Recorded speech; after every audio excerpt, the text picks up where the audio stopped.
we can start with you giving a short introduction of yourself, let people know who you are.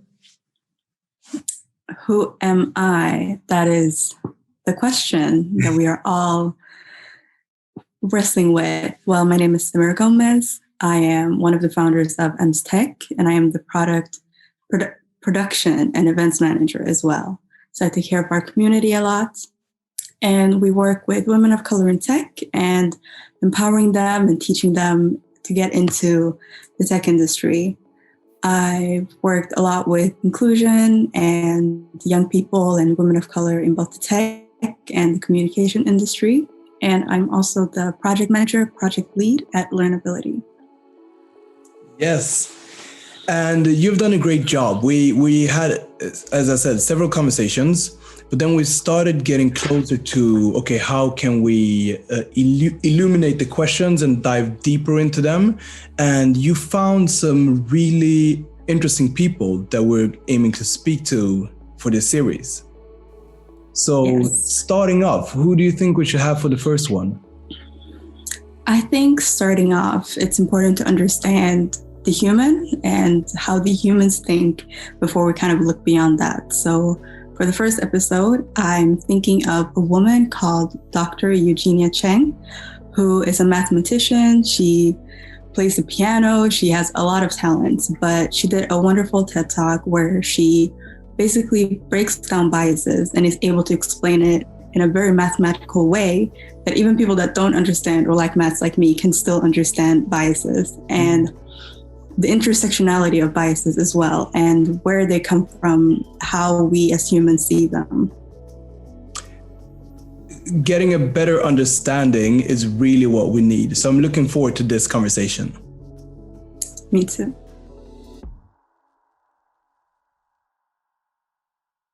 Welcome, Eugenia. Welcome to the Learnability Podcast. Thank you very much for having me. We're trying to explore different ways of understanding our implicit biases and ultimately how we can move forward from this. So I would like to start with talking about something that you have mentioned in your work, understanding the root of our feelings. How can we go about in trying to understand the root of feelings? Well, I think first of all, it's important to accept that feelings are valid. And that the aim of understanding the root of feelings isn't to try and invalidate them or to change them, but just to understand them. And I really think that logic and feelings aren't as far apart as people think they are. And that feelings can be traced back, often through some logical steps, to some root feeling. Just like logic can be used to trace back something that we think to a root thought. So a root belief. And so something I believe about the world around me can usually be traced back to a fundamental belief I have. And something I feel about the world around me can often be traced back to a fundamental belief or to some experience I had or to something that I'm afraid of because of something. And but tracing back those roots, it's not about justifying things and it's not about excusing things. It's just about understanding. And mathematics is it really about understanding why things happen without judgment, just unpacking and finding the root. Trying to be ultimately more methodological about things and having a way to work maybe with understanding and stuff. Yeah, and I think that's a really good way of putting it, because having a method of doing things is one way we can help not have our own emotions interfere with the process. And so if we see someone else feeling something that we really disagree with, then we can just get so emotional about it that we can't think straight. Whereas if we try and just slow down and take very, very small steps towards where their root feeling is, that can be much less daunting. Just like with everything, if you break it down into small steps, it's much less daunting.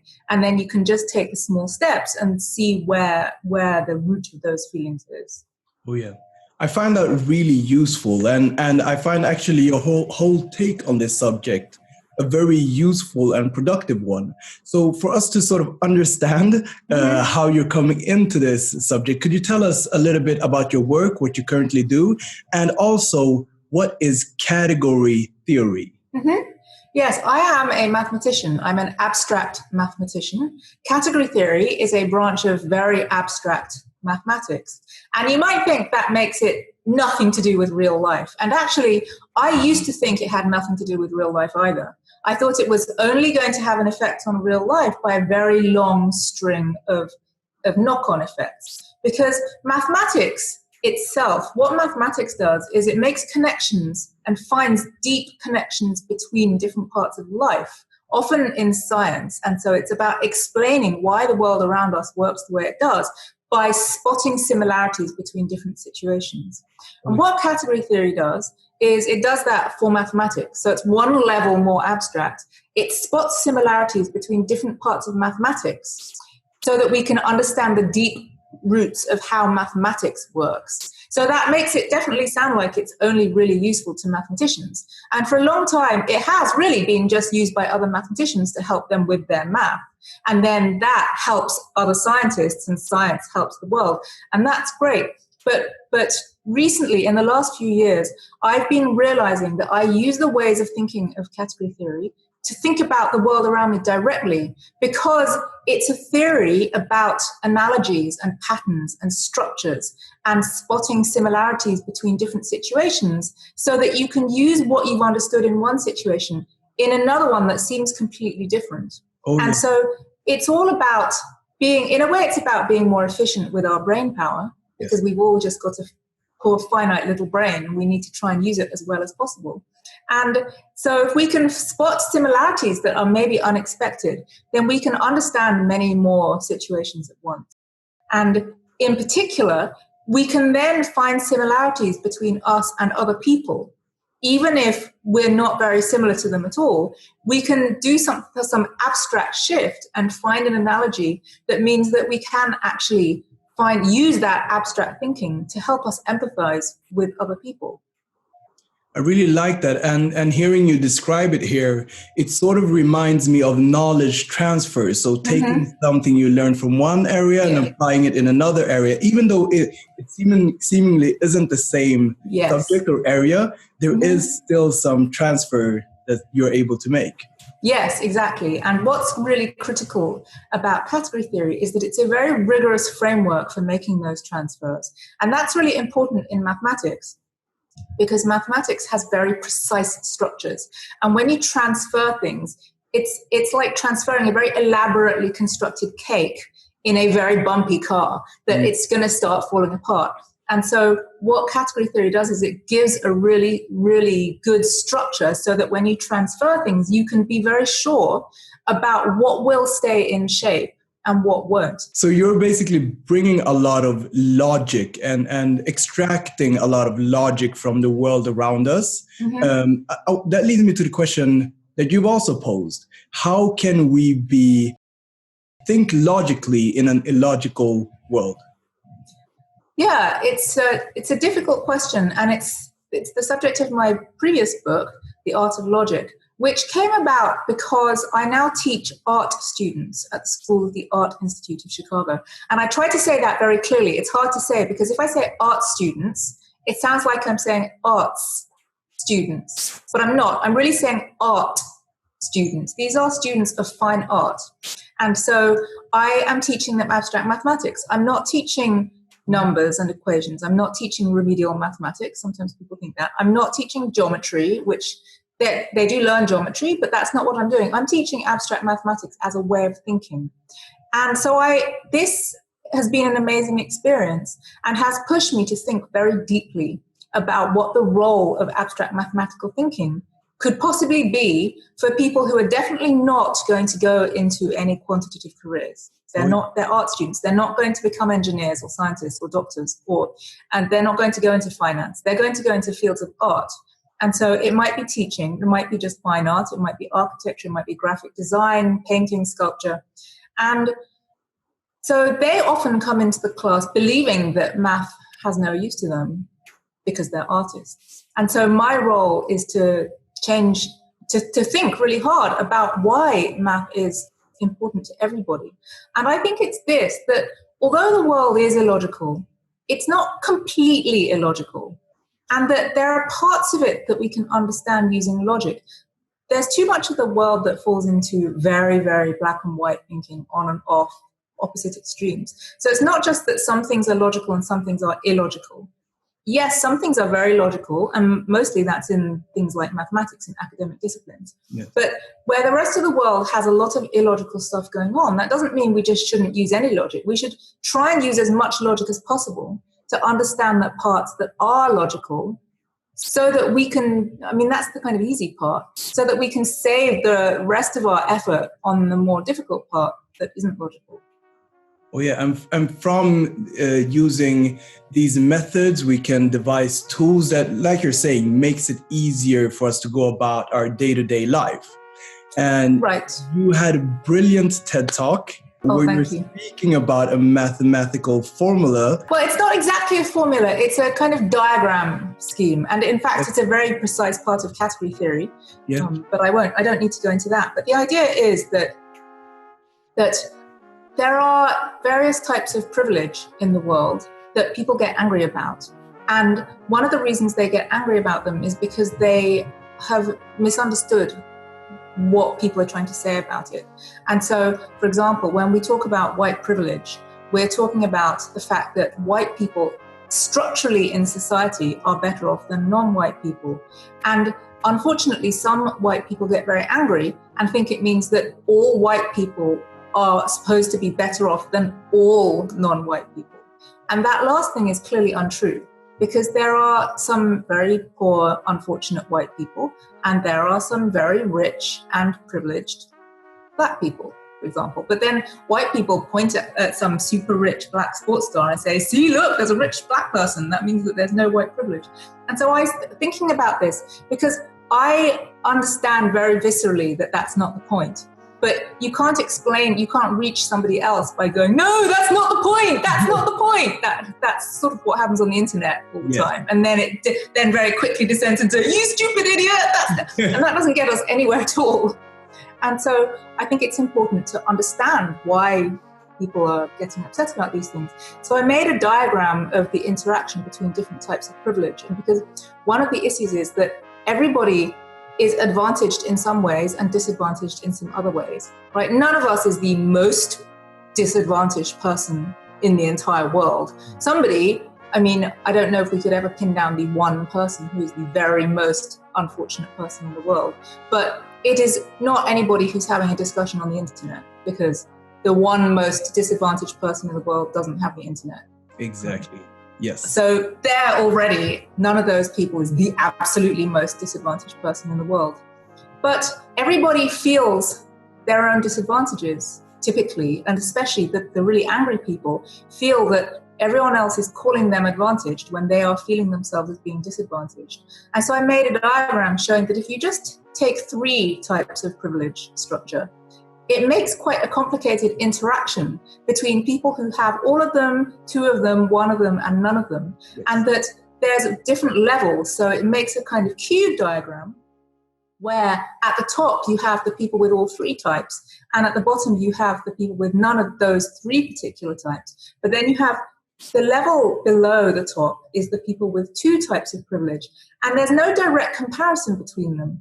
Because the example that I usually take is rich, white, and male. Yeah. And so if you have 2 of those things, you might be a rich, white, non-male person, but you might be a rich, non-white male person. And then, but you also might be a poor white male person.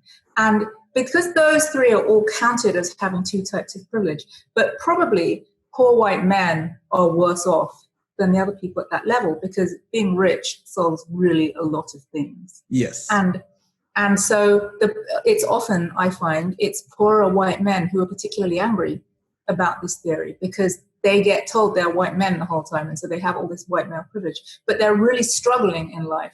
And it helped me to understand that it's because there are 2 different structures going on these groups of people. There's this diagram of interactions of types of privilege, but that's separate from the kind of absolute amount of fortune that people have in the world. Not that you can exactly measure it, but in some cases you can understand that if somebody is white and male and really struggling and unemployed and maybe homeless, then of course they're not going to feel very much effect of their privilege. And it's going to be hard for them to acknowledge that actually, if they were exactly in that position, but also Black, especially in America, then they would be in an even worse position. And that's what privilege really means. It means that if you kept all the same qualities of your life, apart from this one thing you changed, you would end up being worse off.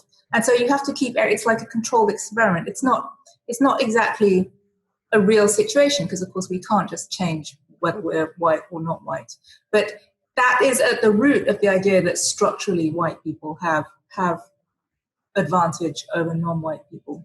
And you actually pivoted that middle level to show differences there as well, and using these types of visualizations. And I think when you see this once, and if you really think about it, you can start using it in conversations and in your day-to-day, and that helps you see things from different it potentially helps you see things from different perspectives. Yeah, because you can switch which 3 types of privilege you're thinking about. Yeah. And you can switch. So it's very important for me not to get fixated on the fact that I am female and that I'm not a white person, I'm an immigrant. Because if I get fixated on that, then I will miss all the ways in which I'm extremely privileged. I do work that I love. I mean, that's an amazing privilege right there. I love the work that I do, and I am paid well enough for it. I'm comfortable. I'm safe. I have a roof over my head. I have friends. I'm extremely well educated. I've been able to access excellent education. And so all of those things are things that mean I am very lucky, and that if I don't acknowledge those things, I have encountered people who get angry with me. And this has helped me. This has been really important for me to understand that while I feel the disadvantages of being female in a male-dominated field and also non-white in a very white-dominated field, although I also acknowledge that Asian people don't suffer as much as some other non-white people in mathematics. But still, I'm an extreme minority in my work. If I only focus on that, then there'll always be a disconnect between how I think of myself and how other people think of me. Whereas if I then do this abstract analogy, so I can use the abstraction to perform a pivot to some other situation, so the basic one I understood in the last few years is about being Asian, which it's many things. But one thing I realized is it has given me lifelong training in doing those pivots. Because on the one hand, I'm a non-white person and I feel the disadvantages of that.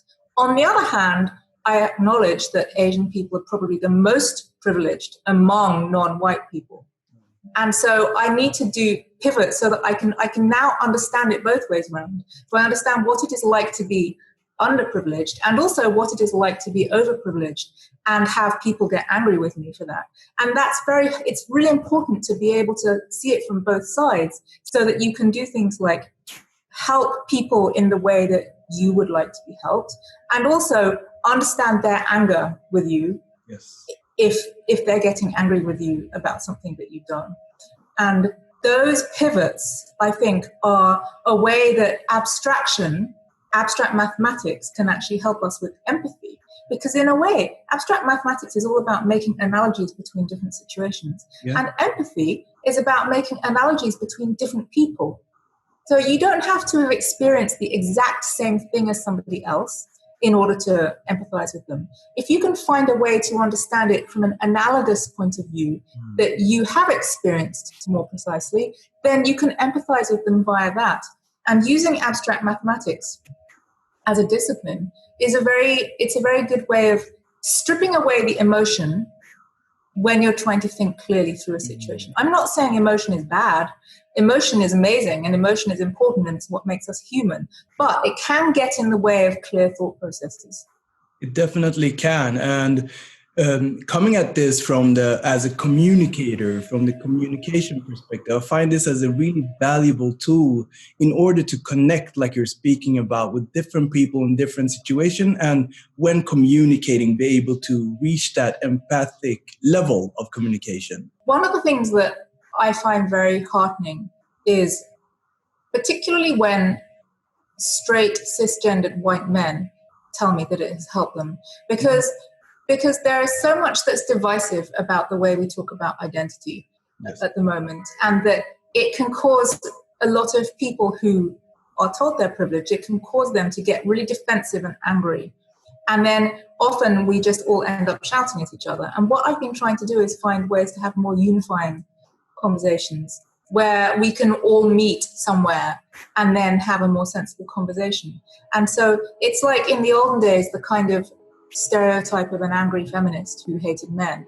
And I know that had a place, and it was necessary at the time to break through some of the really strong barriers. But in the end, the point of feminism shouldn't be to go around hating men. I don't think that that's very productive. And the point of identity politics is also not to go around hating white people or hating straight people. That's also not productive. It should be to draw attention to the disadvantages that people face throughout their lives as a result of their identity, but not to cause wars between people of different identities. There are some things in the world that are so serious at the moment that you can't be neutral about them, because there is no neutral. Like, I do not believe it is possible to be neutral about racism. We have to be anti-racist, and that's the only acceptable stance. And so that's why I can't teach math that is neutral about racism. I have to teach math that is anti-racist. And it's a big shift for me to think like that, because I had been brought up in the very traditional math education where math has nothing to do with real life. You leave all that behind. But now I understand that if I ask my students to stop thinking about that when they come into my classroom, if that is their daily lived experience, and I ask them to stop thinking about it when they come into my classroom, they won't be interested in anything I have to say.